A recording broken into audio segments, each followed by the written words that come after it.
Welcome to this edition of Stereophonic, a weekly conversation series with tips and tales from deep inside the music industry. If you enjoy this podcast, please rate us on iTunes or wherever you listen to your podcasts. Now let's step into the studio with our host, Dan Kimpel. Southern California native Larry Klein might be best known as the go-to producer for strong, individualistic women artists, including Joni Mitchell, Shawn Colvin, Madeline, Peroux, and Luciana Souza. But his work with artists like Herbie Hancock, Steely Dan's Walter Becker, and most recently with modern jazz greats on The Passion of Charlie Parker, reveals Klein's incredible musical dimension. I'm the happiest when something kind of captures me and I end up working with a person from Portugal or from Norway or from the Congo or, these diverse places. And I'm forced to do something new with something that has been a tradition that built through, maybe hundreds of years. The multiple Grammy winner is also an accomplished bassist who's played with Bob Dylan, Don Henley, and many other musical luminaries on his path to becoming a mega producer. Now, join us as Stereophonic speaks with producer, songwriter, and musician Larry Klein for this exclusive conversation. Stereophonic is on the road, and we are kind of at the crux of Mar Vista in West Los Angeles. And we are at the home of Larry Klein, where there's all kinds of activity going on today. Not just this interview, but there's a whole other set of circumstances. Why don't you tell us what else is happening in the other room of this house, Larry? Well, my wife is in the studio, and she is doing a video shoot with some people supporting a piece that she's traveling with right now called The Blue Hour. She's traveling with an orchestra called A Far Cry, which is a conductorless young string group, and they are touring with this piece that is a poem by a woman named Carolyn Forche. My wife, Luciana, is the voice of this piece, and they've just started performing this piece back east, and so now they're doing a video shoot that will help publicize us, and they'll be distributing it at various places, but it's a pretty exciting piece. I think it would be exciting to live in a house with Luciana Souza. I certainly agree. It is for me. She is a incredibly talented musician and singer, and she's a wildly talented person. We have a house where there's always a lot going on between what she's working on and what I'm working on, and having a 9-year-old as well. That certainly is no dearth of activity going on. No dearth of activity, I think, would be a catchphrase for your incredible discography. As I look it over, it's about the size of the Torah. I mean, it's like really goes on and on. It's so much to absorb, and the process of preparing an interview with you is so, talk about rabbit holes. You can just fall into all kinds of different places. One of the things that strikes me, Larry, as I look at your work, among your other gifts, one of your gifts is the ability to hear music that we know in one very concrete form and to reimagine that music in a completely different form, And I'm thinking about the Charlie Parker project, a good starting point, I think, for that discussion. Oh, yeah. Because we're instrumental music, but now we've got lyrics by David Berwald, different people. And That's right. It's so interesting to hear. What was the genesis of that particular project? It started out with some people from Universal Music. Zach Horowitz, who at the time that this started was the head of Universal Music, the publishing entity, and a guy named Bo Goldson, who sadly passed away just a little ways back. And he was the head of Criterion Music that got sold to Universal. And Bo, actually, I think, was the initial spark plug. And he wanted to do a record that was a resetting of Charlie Parker's songs with vocalists. And when he presented that idea to me, I thought, well, that's an interesting puzzle. I kind of thought, that's a difficult one. Okay, but I'm going to say yes, because I love Charlie Parker so much, and I like a challenge. So I signed on. I had to think of how I could do this and make it something other than a rehash of old bebop songs with scat singing or just somewhat variously conceived lyrics. And it took me a long while to come up with my plan. But when I finally did, what I decided to do was to work with David, and I knew that we worked really, really well, and he's an incredible talent as a songwriter, and make a record about Charlie Parker.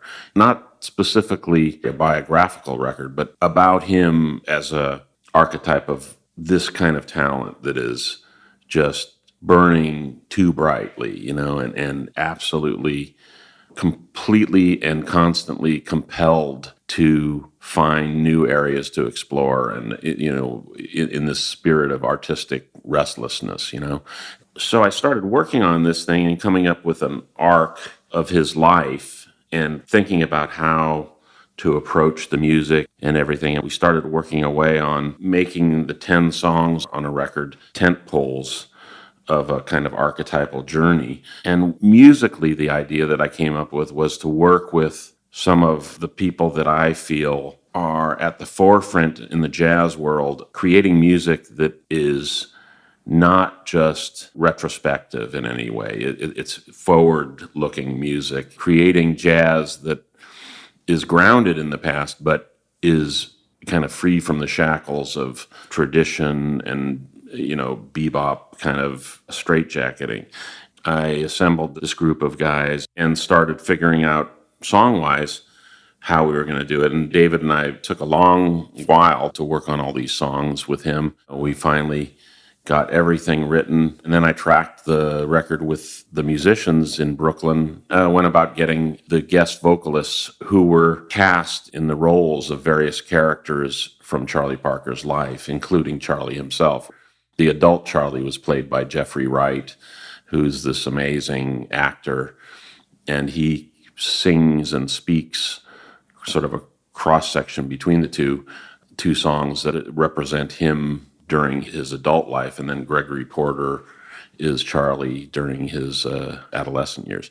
And then I had to get all the vocalists on, and it was quite a long, arduous journey, but I'm really proud of what we did and happy to talk about it, actually, because I'm anxious for people to hear this record.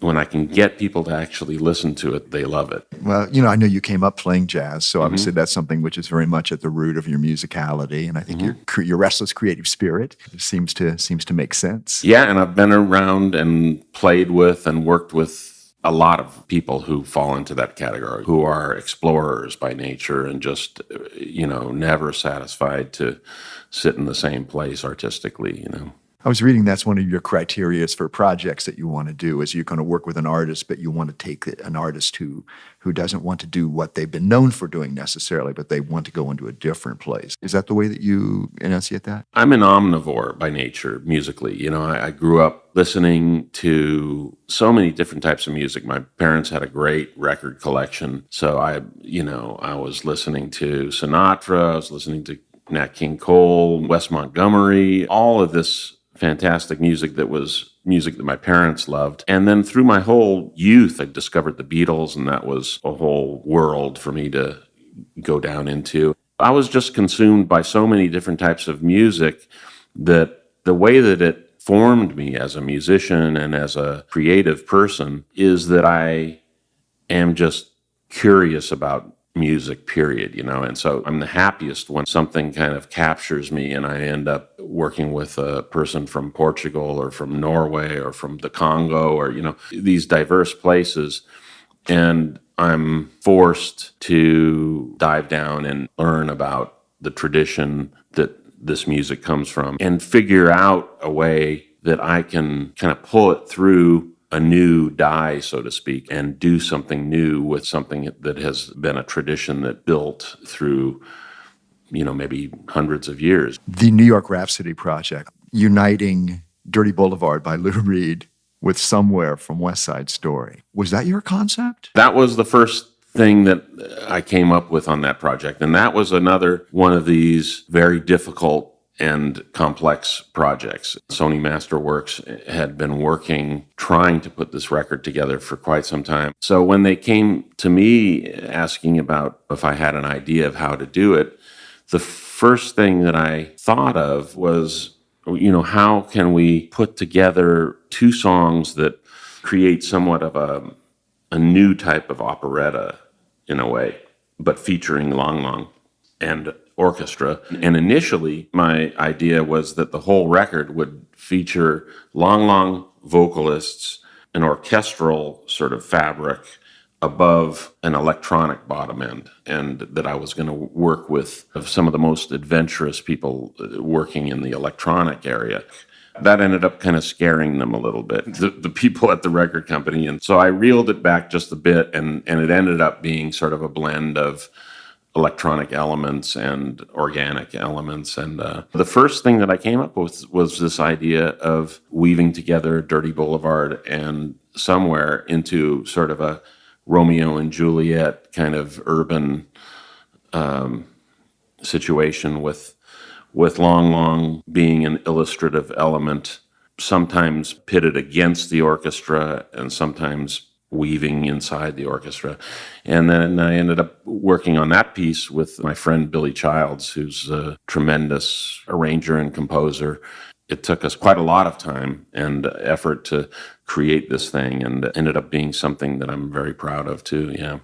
Billy Childs, the Lord Nero project with Billy Childs. Again, another example of songs that we know. And it's interesting with Lord Nero because when I interview songwriters, invariably one of the names that comes up is Lord Nero, because her songs just, I don't know, there's an endurance thing, and they always sound real fresh. Oh God, yeah. She was another one of these kind of odd talents that just comes springing out of a few different traditions, and where you think like, where did she come from? What planet? I was lucky enough to meet her, and we actually talked about doing a record together. And then it wasn't that long after that she got ill and passed away. And so I kind of got inside her music by my ex-wife, who, of course, kind of came up concurrently with Laura. And so they were often kind of pitted against each other. But they were, I think, mutual admirers, really, of each other's music. And they were both very different talents, but both incredibly original and idiosyncratic and great talent. So it just happened that Billy also was a huge Laura Nero fan. He had been turned on to her by his sister. And Billy and I have known each other since we were 16 years old. We met each other at a school that was the predecessor of the Colburn School in downtown LA. It was called the USC Community Schools. And so at that time, it was on the grounds of USC. And we both studied there for a number of years. It was more of a school with a classical slant. And we were the two guys who were really stimulated by jazz at that time. And so we ended up starting to play together as well as studying together. And he's one of my oldest friends. It turned out that we had this common element of Laura's music that was a thread through both of our lives. So it was a natural thing for us to collaborate on this idea. It was his idea to do this. And then again, it took us down a rabbit hole, and we created this whole record of her music and utilizing all these great talented instrumentalists and singers. And it was quite something, really rewarding record to make. Reminds us again how melodic and how idiosyncratically melodic Laura Nero's songs are. Oh my God. Just this odd, incredible combination of brill building type songwriting and New York soul and neoclassical kind of elements, and all woven together in such an amazing way. I mean, she just got some of the things she did. It's some of the most affecting music to me to listen to some of her records. Since you referenced her, I will take the liberty of referencing her as well. You mentioned your ex-wife. Mm-hmm. I believe you're speaking of that Canadian lady. Yes, the Canuck. Yeah. Speaking, of course, of the great Joni Mitchell. And that's how I guess I first became aware of you through your work as a bassist and as a producer with Joni Mitchell, which must have been just an incredible learning, whatever that was. It sure was. I met her when I was 25. I got called to play on one of her records.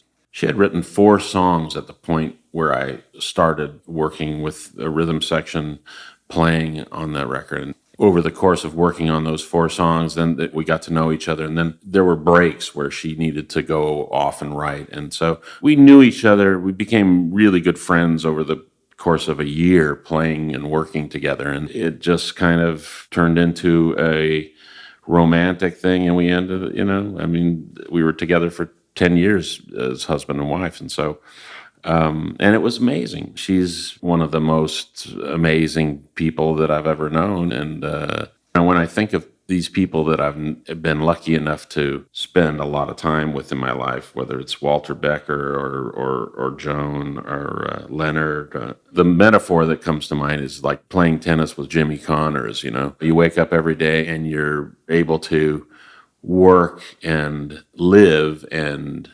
converse and think opposite someone who is functioning at such a high level intellectually and emotionally and otherwise. And it's a fantastic and compelling thing. It's amazing. I've been super lucky to have such great people in my life, Yeah. It's very interesting. You were, the cycle kind of through the jazz cycle with her, then back to Turbulent Indigo, which was a little bit more traditional in some ways, but you were able to continue, obviously, your creative relationship with her after the other parts of the relationship were no longer at play, which is fascinating. Actually, I came into contact with her as she was sort of emerging from the specific jazz part of her journey. And the record that I started working with her on was her kind of coming back to, in her own unconventional way, conventional songwriting. I had, previous to meeting her, been playing in the jazz world for a number of years, and I spent quite a bit of time on the road with Freddie Hubbard and Carmen McRae, Willie Bobo, and a lot of my jazz heroes. And I was, I was at a point where I had kind of gotten a little bit tired of a certain kind of narrowness that I found to be prevalent in the jazz world of what was considered to be legitimate jazz, quote unquote, and what was not, and this kind of judgmental kind of thinking that I found at that time anyhow was present a lot of the time. And so I decided at a certain point, I'm going to kind of change gears here. I'm going to spend more of my time in LA and develop things studio-wise as far as being a bass player in Los Angeles, and also set about learning about other aspects of the studio and songwriting. And I kind of just decided I had become kind of depressed with being a part of this jazz machine and really was ready for a change. So working with her just came along at the perfect time for me, because I had just a short time before that made this change and kind of decided I was going to turn down road gigs and really focus on some different things musically. It all just kind of unfolded fairly quickly for me in that area. And if I had to encapsulate what my journey has been as a musician and a record producer and a songwriter, and my whole musical journey has been kind of a progression of episodic depression. I did one thing for a certain amount of time and it became tired for me, and just narrow in some way or another. Then I'd switch gears and go to another area and that would open up. And then this sort of landing in a place and learning about it and educating myself, experiencing it, and then, okay, I'm ready to go somewhere else, One of the things that I hadn't realized about you was earlier in your career, you played bass on the Merv Griffin show. That was another journey. I never would have thought in a million years that I would have done that. But during that same period of time when I had decided to stay in town, I got called to replace one of the greatest bass players in the world, Ray Brown, on the Merv Griffin show. And at that time, the band was composed of all these jazz legends, these older guys. And Merv had just decided at a certain point that he wanted some younger blood in the band. And it was right around the time when David Letterman's show became very hot. And so the first to go was Ray Brown, and I was the lucky young guy who had to replace possibly the greatest upright bass player in the world. And so that was quite a Alice in Wonderland journey for me, because I had never played on a show like that. And through that, you'd walk into the studio one day and you'd be playing with B.B. King and And the next day you'd be playing with Steve and Edie Gourmet and Buddy Rich. And, the next day, a pop singer of some type. And this strange, multi-faceted kind of musical experience where you had to adapt yourself to a million different genres and types of music. And also, playing with these guys who were really jazz giants, I did that over the course of, I think, a year or two, and in the end, at a certain point, like I was saying, I felt like, okay, I've done that. I'm ready to not do it anymore. At that point, I moved on, but it was quite a great experience. Were you playing upright bass or electric bass? Both. Both? Yeah. Do you have a preference? I tend these days to play more electric because the amount of new technology and new material that I have to assimilate all the time, along with everybody else these days, makes it difficult for me to really play my upright enough to feel great about going out and playing it on records. That being said, though, if it's the right situation, I'll just set aside some time for a week and then I'll be ready to go, And so now 90% of my time is producing records, which entails songwriting, various plugins and different things that are sort of spark plugs to coming up with new sounds and new ways of approaching things, and raising a 9-year-old on top of that. So, I wish I didn't have to sleep.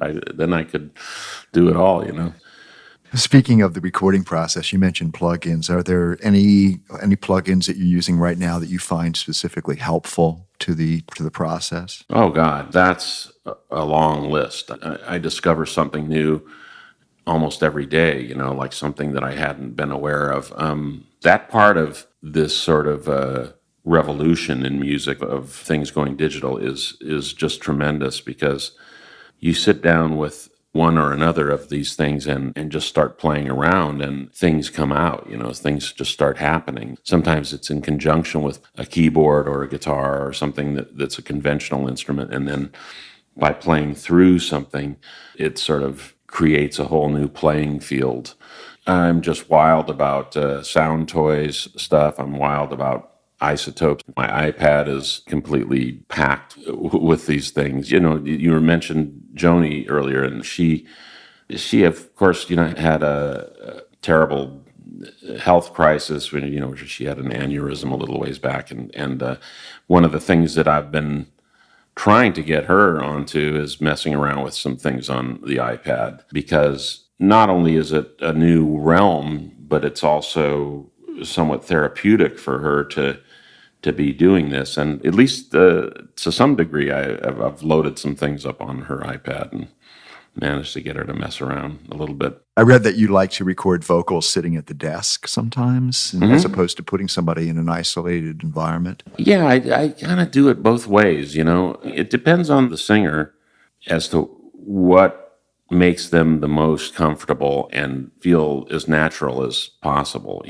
That, to me, is the key to everything in the studio. Creating a non-hierarchical environment where they don't feel evaluated as we're working or judged, or because that, of course, for me is always counterproductive. Where I want to try and get them to is a place where they're not thinking about what they're doing, where the music is coming through them. I'm kind of nudging them this way and that way to try and get them to do what they do at the highest level, or even maybe hopefully past the highest level that they work at. So I find, sometimes sitting together at a table doing vocals, without any glass between us, some singers just are so comfortable that I can even be marking the vocal as they're singing. It doesn't faze them at all, I'm very careful about what I'm doing and how I'm situated when I'm working on vocals with someone. I really try to control the environment in a way where it really feels safe and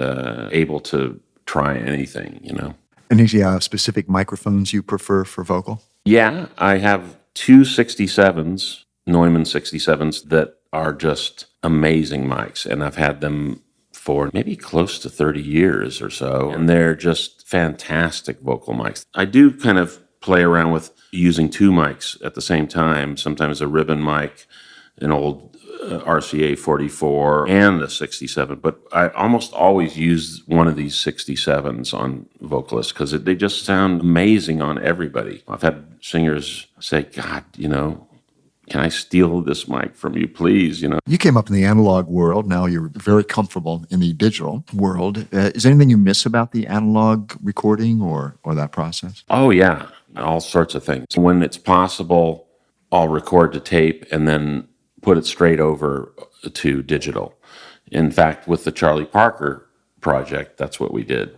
Same thing with Walter Becker's record. Here and there, you have projects where somehow the logistics and the resources are such that where you can take the time to do that, and time and expense to do that. I still love the sound of tape compression and what tape does to music. I find even if I'm working singularly in the digital realm, I find ways of getting some of that back into the music by using full tone, these little boxes, these mini tape recorders. Or I always record real plates, real chambers, and so I'm always recording that stuff as I'm tracking. And then usually also recording real tape slap and, of course, having things go through beautiful old compressors, that kind of give some of that kind of life back into the digital realm of things, And, so that's a big consideration for me studio-wise when I track. I have my own studio that I do overdubs, vocals, sometimes mixing even, but I never track at my place because it's just too small and it would be an ordeal.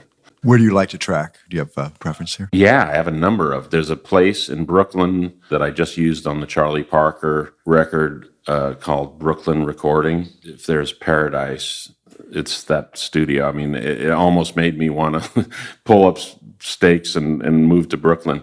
But I love Village here in LA. I love Sunset Sound, which of course is a legendary great place that is still functioning beautifully. I mean, beautiful mic selection, beautiful plates, great sounding console, everything. So I worked there quite a bit. I love working at Henson. Between Henson and Village, I mean, I've spent probably half my life in these studios, coming up as a player in LA and, working when Henson was A&M. And between those two studios, they feel like home to me, And so depending on availability and how much ISO I need, which is generally a lot because I like to have control over things and the ability to kind of recompose things and edit in various ways. Is there a process of demos? Do you, when you're getting started on a project, say with a singer-songwriter, is there a process of them playing you the songs that they're envisioning for the project? Depends on the artist. If they are an artist who writes most of their own material, then usually I'm the happiest to just hear guitar vocal or piano vocal, the simplest kind of demos. Sometimes they're fiddling around with different programs or different gadgets, and there are things to be gained by what they've been doing on their demos in that area.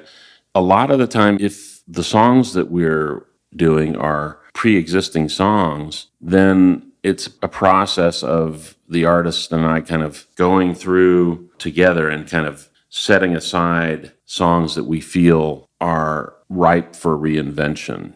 I always kind of refer to it as a big basket of songs, and then we take that big basket and filter some out for various reasons that don't feel quite right, and then we go to a smaller basket and a smaller basket.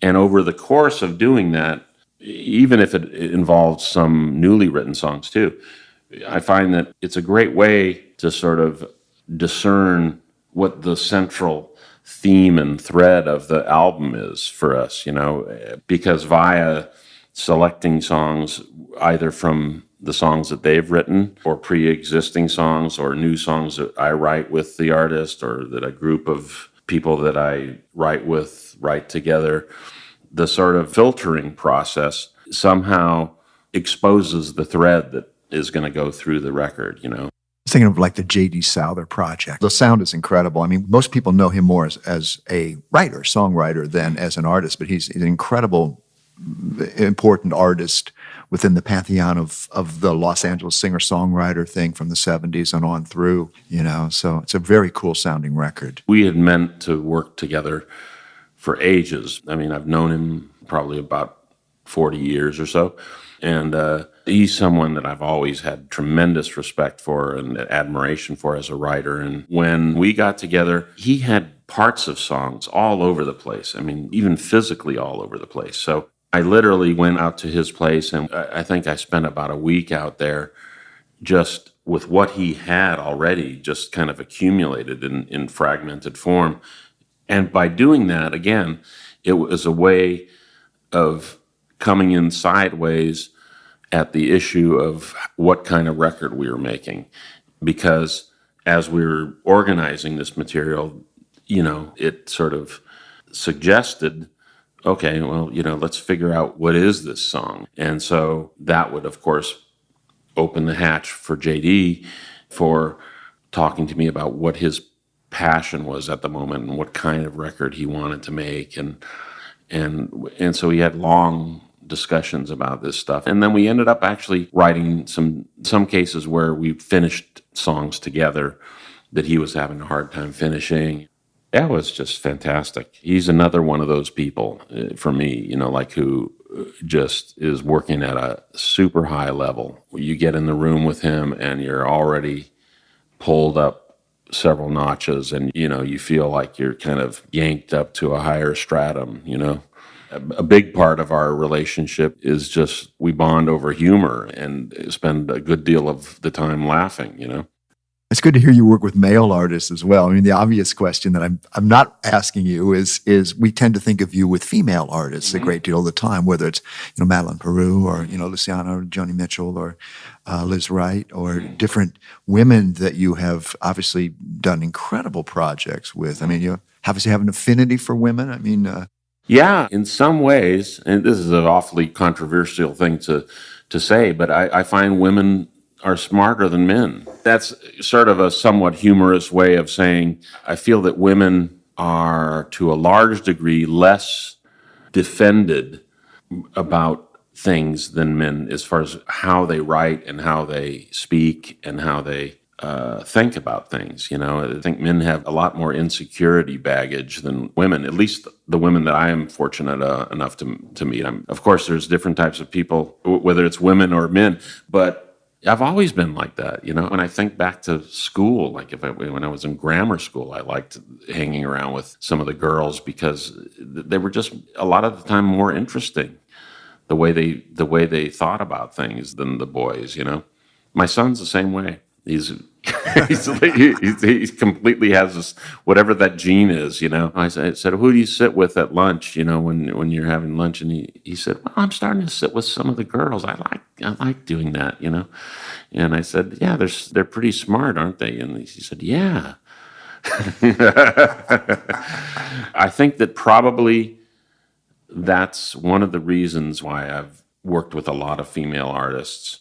I think at certain times in my career, I felt that I was sort of being typecast as a producer. And I remember one time going to the manager that I had at the time and saying, I feel like people have got me on a box and that I'm the female singer-songwriter guy, and they've figured that out, and I'm in that box, and that's where I'll stay. And he just kind of paused for a second, and he's a very soft-spoken guy, and he said, it's not that bad of a box to be in.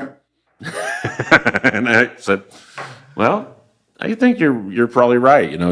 And what he was saying was, would you rather be in a studio with a band where one guy is a junkie, one guy has some kind of horrible other nightmare thing going on, or one woman who is bright and kind of an original thinker, So I think that's probably the reason for because producers typically do not necessarily have super long careers. I mean, sometimes what happens is what you just described to us is they become identified maybe with one sound or one period of time or one genre of music, and it's difficult to break out. But because you have this genreless thing about you. I guess gives more good career dimension. I think so. And it's certainly not a conscious decision that I've made ever. I've never had a plot or an idea of, I'm going to do this kind of a record because it would be good for my career or anything like that. I've always been just sort of guided by the wind or something. And I guess it is a rather ethereal way to put it. Like things come into your sphere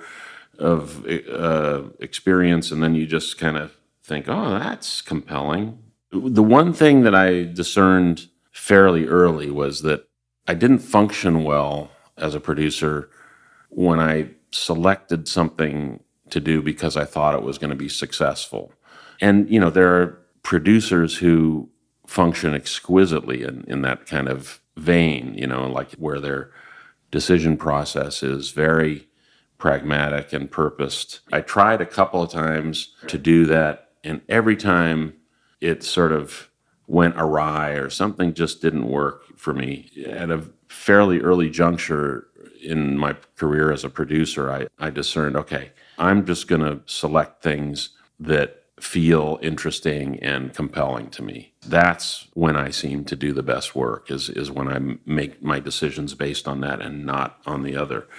There were periods of time where, I got really interested in the craft of making really good rock records. And so I worked on some records that were very pop and very much directed in a way towards selling a lot. And that was great. I worked with Mutt Lange on some things, and I learned a tremendous amount from him. He's just an incredibly gifted and talented guy. In fact, it's even a joke between us, When he sits down to do something, a big part of his decision process is this going to be a hit? It doesn't even enter into my decision process. So the first thing he usually says to me on the phone, what have you been up to, man? And I'll say, I'm doing such and such. Is it a hit? And I said, I don't know. I have no idea. What do you tell aspiring producers, Larry? What do you say to them? What advice do you give to somebody who would like to be in this position? I think that one of the most important things is that they are prepared in multiple ways, that they learn and develop themselves as engineers, of course, as musicians, that they learn the mechanics of how music supervision works, that they learn how music editors function in TV and film, that they have this kind of broad sphere of experience where they can do almost all of this stuff, where they even know how to present themselves visually, and they develop the ability to make their own music videos and their own promotional materials and stuff like that. Because, when I was entering this whole thing, you had a few ways that you came into the pool of record producers. And usually it was either from being a player, a studio player, or a musician with a band who had very specific opinions when it came to arrangement and songwriting and shape of a record and sound of a record and all these kind of things. So you could come in from that angle, or there were engineers who were very musical, who were strongly opinionated when it came to architecture and the way that a record was put together. And during that time, there was this kind of cross-pollination that was going on, where you'd have opportunities by being in the pool of talent. Now, everything is diffused. If you're equipped to come into a musical situation as an engineer, as a musician, as an arranger, then you just open yourself up to many different opportunities. And so that's really that's the biggest point that I tend to make with young people who aspire to be producers is that they should function on all these different levels. Our stereophonic questions for you. Number one, God forbid that music hadn't chosen you on this path, but if you weren't doing music, what alternate career path would you be on? Well, music kind of claimed me at a very early age. So I literally was about 6 or 7 when I started playing guitar and decided, oh, I love this. I love doing this. This is what I want to do. There have been junctures where I thought, like this is so I had some sort of crisis of self-evaluation. And at those points, I found that I thought of either being a psychotherapist, which I find is quite a prominent part of what I do as a producer in some ways. There's always an element of self-discovery for me and the artist who I'm working with that either is bang inside the realm of psychotherapy or sort of bordering on it, or a writer, because I've always been a voracious reader, and books are a huge part of my existence. When people say, what is your life like? I always say books, films, and music. That's it. That's my life. And you could pretty much say what my life is guided by those three things, Three good things. And the dream project that you have not yet done, the dream collaboration or the dream production gig. Oh, God, a lot of them. There's a lot of them. Willie Nelson. I've played with Bob Dylan. I would love to work with him. I did a record with Herbie Hancock a little ways back called the Imagine Project. The goal with that record when we first sat down to conceptualize it was that we wanted to make a record that would trace the path of man with the record. and of course, we ended up having to simplify our goal a little bit. But on that record, we sort of braided together groups and artists and instrumentalists from around the world and put Herbie in the center of these different situations with singers and instrumentalists. And it was an incredibly gratifying, wonderful record to make. And I just got called by these people to make a very similar record where we're going to be braiding together collaborations between artists and instrumentalists and groups of choral groups or orchestral groups from around the world. Them actually collaborating with people from another place in the world and making a record that's constructed like that, where you're weaving together music from 2 or 3 different traditions and forming something that ends up holding together and being a unified piece of work. For me, if I think too much about who I want to work with that I haven't worked with, it doesn't tend to happen, like if I just leave myself wide open and just see which way things happen or which way the wind is blowing, then some sort of fresh thing that I would never have thought of comes my way, Infinitely fascinating. Larry Klein, thank you so much for being our guest on Stereophonic. Thank you. This episode of Stereophonic was produced and edited by Lindsay Tomasik. Our theme music is used by permission from Ear Parade, Los Angeles. Our interstitial music is used by permission from Frameworks Music, Los Angeles. We hope you enjoyed this episode of Stereophonic featuring Larry Klein. If you'd like to find out more about Larry, you can go to his website, LarryKleinmusic.com, LarryKlein music.com. We hope you'll be joining us again for another episode of Stereophonic.